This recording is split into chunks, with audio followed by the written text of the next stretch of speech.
इंतज़ार था लोगों को कि यहाँ चुनाव हो जाए।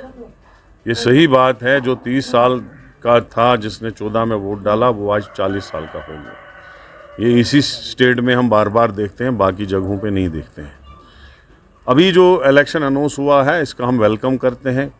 हमें उम्मीद थी कि गवर्नमेंट ऑफ इंडिया हमें स्टेट पहले देगी, बाद में इलेक्शन अनाउंस करेगी, लेकिन अब उन्होंने इलेक्शन अनाउंस कर ही दिया। तो कांग्रेस पार्टी पूरी तैयार है 90 की 90 कॉन्स्टिट्यूंसियों में, और ख़ासकर मैं बनिहाल कॉन्स्टिट्यूंसी में फर्स्ट फेज़ पे हूँ। और इंशाल्लाह मुझे यकीन है कि लोगों ने बहुत प्यार दिया हमको, पार्लियामेंट इलेक्शन में भी, पहले इलेक्शनों में भी, और उन्हें उम्मीद है कि मैं कोशिश करूँगा लोगों के उम्मीदों पे उतरने के लिए। यहाँ पूरी मेहनत करेंगे और कोशिश करेंगे कि हम बड़ी से बड़ी लीड से बनिहाल से जीतें और पूरे जम्मू कश्मीर में हमारी मजाटी आ जाए। अगली इलेक्शनों में अलायंस पे कोई बात हुई नहीं है। हो सकता आने वाले दिनों में हो, लेकिन अभी कुछ बात हुई नहीं है। असेंबली इलेक्शन के जब होगी तो मैं आपको बता दूंगा।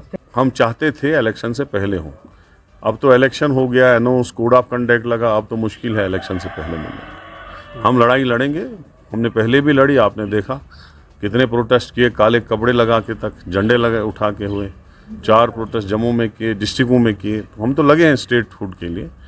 असेंबली के बाद भी करेंगे, कांग्रेस एमएलए बन के भी करेंगे, हाउस में भी हंगामा करेंगे, स्टेट हुड लेके ही दम लेंगे। शुक्रिया।